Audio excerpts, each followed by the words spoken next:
आदरणीय प्रदेश अध्यक्ष श्री अजय लल्लू जी,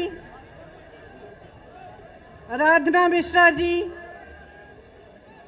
चौधरी हरिंदर मलिक जी, पंकज मलिक जी, श्री दीपेंद्र हुड्डा जी, आचार्य प्रमोद कृष्णन जी, श्री विवेक बंसल जी, श्री इमरान मसूद जी, श्री गजराज सिंह जी, श्रीमती सुप्रिया श्रीनेठ जी, विजेंद्र सिंह जी, संजय कपूर जी, सईद जमा जी, चौधरी रविंदर मलिक जी, चौधरी संजय सिंह जी, बाबा श्याम सिंह जी, नरेश सैनी जी, मसूद अख्तर जी और तमाम कांग्रेस के नेता, यहाँ पर उपस्थित NSUI, IYC, महिला कांग्रेस के कार्यकर्ता, बहनों और प्यारे भाइयों, आप कुछ समय से मेरा इंतज़ार कर रहे हैं। मलिक जी ने कहा कि यहाँ आकर आप पर मैंने एहसान किया है। मैं कहना चाहती हूँ कि यहाँ आना मेरा कर्तव्य है, मेरा धर्म है और मैं किसी पर इस एहसान नहीं कर रही हूँ। बहुत बार कहती हूँ, हर नेता को यह एहसास होना चाहिए कि सबसे बड़ा एहसान उस पर जनता करती है। मुझे यह एहसास अच्छी तरह से है। आप यहाँ उपस्थित हैं, मेरी बातों को सुनने आए हैं, इसलिए आपका बहुत बहुत धन्यवाद। देखिए, देश की जो स्थिति है वो शायद मेरे से अच्छी तरह आप सब जानते हैं। एक ऐसा समय आया है कि 90 दिनों से लाखों किसान इस देश की राजनीति में के बाहर, दिल्ली के बाहर बैठे हुए हैं, संघर्ष कर रहे हैं, आंदोलन कर रहे हैं। 215 किसान शहीद हुए, बिजली काटी गई, पानी रोका गया, उन्हें मारा गया, पीटा गया। वे शांति से बैठे थे। देश की राजधानी की सीमा को इस तरह बनाया गया जैसे देश की सीमा थी। तमाम पुलिस की फोर्स लगाई गई, किसानों को प्रताड़ित किया गया। जो किसान अपने बेटे को देश की सीमा पर देश की रखवाली करने के लिए भेजता है, उस किसान को अपमानित किया गया, उसे जलील किया, उसे देशद्रोही कहा, आतंकवादी कहा। प्रधानमंत्री जी ने पूरे सांसद के सामने उसका मजाक उड़ाया, उसे परिजीवी कहा, आंदोलनजीवी कहा। देखिए, इंसान की तरह देश का भी एक हृदय होता है। उस हृदय के धड़कने से देश जीवित होता है। मेरा मानना है कि हमारे देश का हृदय, उसका दिल किसान है, जो जमीन से जुड़ा है, जमीन को सींचता है, उसे उपजाऊ बनाता है, इस देश का अन्नदाता है, इस देश को जीवित करता है। लेकिन आज जब चौधरी तिकायत जी के आंखों में आंसू आते हैं तो हमारे प्रधानमंत्री जी के होठों पर मुस्कुराहट आती है, उन्हें मजाक सूझता है। आज किसान के घरों से लूट हो रही है और प्रधानमंत्री जी के 2 पूंजीपति मित्रों को पूरी छूट दी गई है। आपके सामने आकर प्रधानमंत्री जी ने बार बार हर चुनाव में ये वादा किया था कि गन्ने का भुगतान आपको दिया जाएगा। मैं आपसे पूछना चाहती हूं, आपको मिला? उन्होंने कहा था आपकी आमदनी दुगनी होगी। मैं आपसे पूछना चाहती हूं, दुगनी हुई? आपको मालूम होगा कि पूरे देश भर में गन्ने का भुगतान 15,000 करोड़ रुपए है। और आज मैं आपको बताना चाहती हूं, शायद आपको ये नहीं मालूम होगा कि प्रधानमंत्री जी ने अपने लिए दुनिया में भ्रमण करने के लिए 2 हवाई जहाज खरीदे और उन 2 हवाई जहाजों की कीमत 16,000 करोड़ रुपए है। आपके गन्ने के भुगतान से ज्यादा उनके पास अपने 2 हवाई जहाजों को खरीदने के लिए पैसे हैं, लेकिन आपके देश भर के किसान के भुगतान के लिए पैसे नहीं हैं। ये स्थिति है आज देश की। आपसे वादा किया गया था कि 14 दिनों में भुगतान होगा, लेकिन आपने क्या देखा? पिछले 4 सालों में गन्ने का दाम नहीं बढ़ा। 16,000 करोड़ के 2 हवाई जहाज खरीदे गए। 20,000 करोड़ की स्कीम बन रही है कि जो संसद भवन है, जो देश की राजधानी इंडिया गेट है और उसके आसपास की जो इमारतें हैं, उनके सुंदरीकरण के लिए 20,000 करोड़ की स्कीम बन रही है। लेकिन आपके गन्ने के भुगतान के लिए 15,000 करोड़ उपलब्ध नहीं है। डीजल आपको 2018 में 60 रुपए में मिलता था, आज कहीं 80 रुपए, कहीं 90। डीएपी 1100 रुपए में मिलता था, आज 1200 रुपए का है।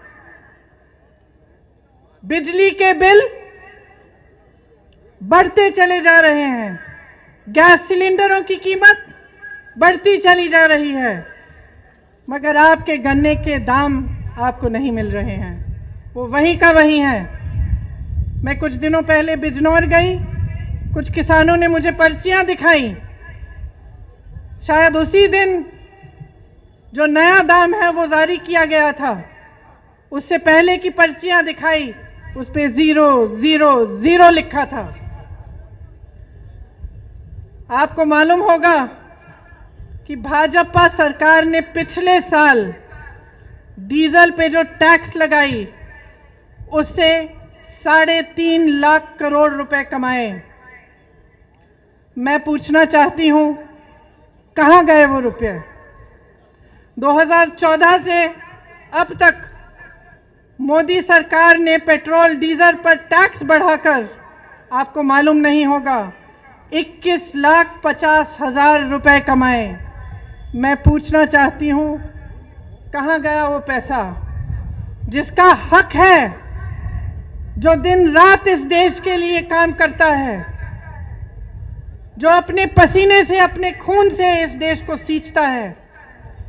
उसको क्यों नहीं मिला है ये पैसा? नौजवान को क्यों नहीं मिला? रोजगार क्यों नहीं दिया? और जब वही किसान प्रताड़ित होकर अपनी समस्या लेकर आपके पास आया, तो आपने उसकी बात क्यों नहीं सुनी? दिल्ली का बॉर्डर नरेंद्र मोदी जी के घर से कितना दूर है? 5-6 किलोमीटर दूर होगा। और वही प्रधानमंत्री जो अमेरिका जा सकते थे, पाकिस्तान जा सकते थे, चीन जा सकते थे, जिन्होंने पूरी दुनिया में भ्रमण किया, वो उन लाखों किसानों के पास नहीं जा पाए, उनके आंसू पोंछ नहीं पाए, उनकी बात नहीं सुन पाए। क्यों? क्योंकि उनकी राजनीति सिर्फ अपने लिए है, अपने लिए और अपने खरबपति पूंजीपति मित्रों के लिए है। इसी समय जब पूरा देश तड़प रहा है, किसान तड़प रहा है, भुगतान नहीं हो रहा है, इसी साल में अगर आप देखेंगे कि इन 1-2 खरबपति मित्रों ने कितना पैसा कमाया तो आप चौंक जाएंगे। हजारों करोड़ कमाया है और आप सड़क पे बैठे हुए अपने हक के लिए संघर्ष कर रहे हैं, आंदोलन कर रहे हैं और कोई सुनने को तैयार नहीं है। जो 3 कानून इस सरकार ने निकाले हैं उनका सार तो आप जानते ही होंगे। पहला कानून कि प्राइवेट मंडियां लगेंगी और सरकारी मंडियों में जो टैक्स लिया जाता है वो प्राइवेट मंडियों में नहीं लिया जाएगा। इसका मतलब क्या है? इसका मतलब ये है कि आस्ते आस्ते सरकारी मंडियां बंद हो जाएंगी।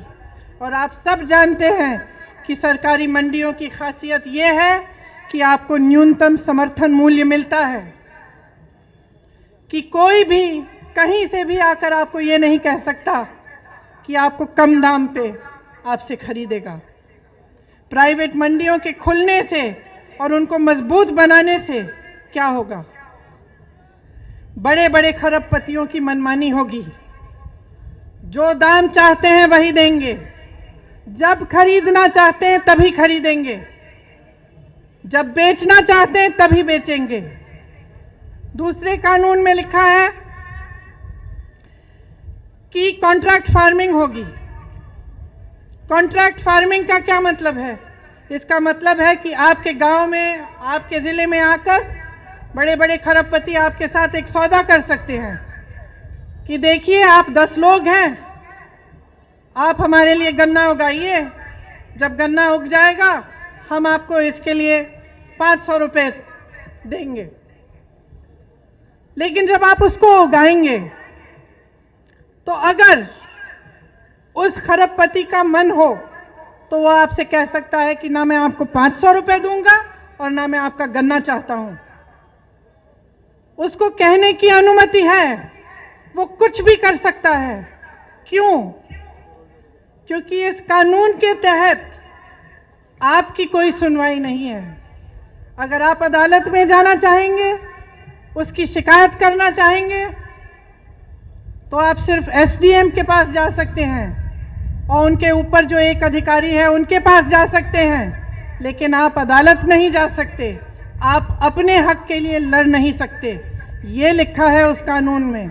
तो आप सोच सकते हैं कि एक तरफ आप और आपकी छोटी सी खेती और दूसरी तरफ प्रधानमंत्री के बड़े बड़े खरबपति मित्र, आप बताइए किसकी सुनवाई होगी?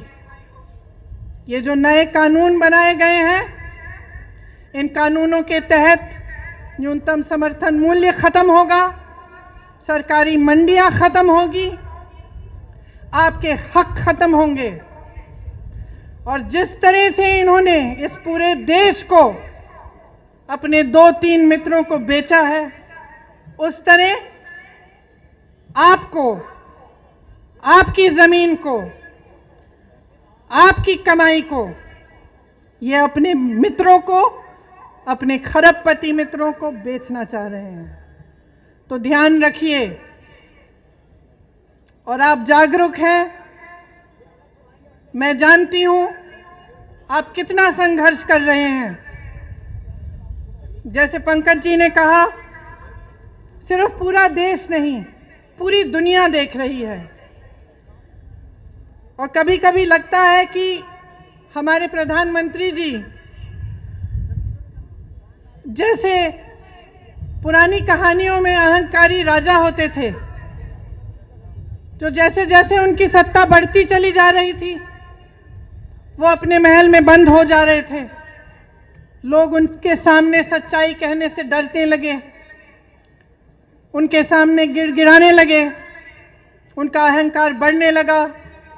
ऐसा लगता है कि हमारे प्रधानमंत्री जी भी एक तरह से उन्हीं अहंकारी राजाओं की तरह बन गए हैं। उनको ये भी समझ नहीं आ रहा है कि जो जवान इस देश की सीमा को सुरक्षित रखता है, वह जवान किसान का बेटा है। उस जवान का आदर करना चाहिए, किसान का आदर करना चाहिए। और जब महीनों से संघर्ष चला आ रहा है।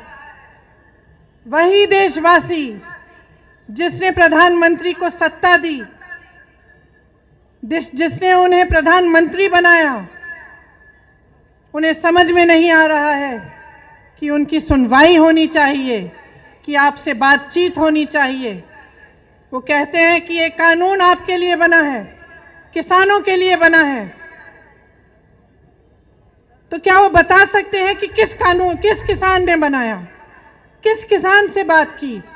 और अगर पूरे देश भर का किसान कह रहा है कि भाई प्रधानमंत्री जी, हमें ये आपका कानून नहीं चाहिए, वापस ले लीजिए इसको, तो वो वापस क्यों नहीं ले रहे हैं? इस कानून को रद्द क्यों नहीं कर रहे हैं?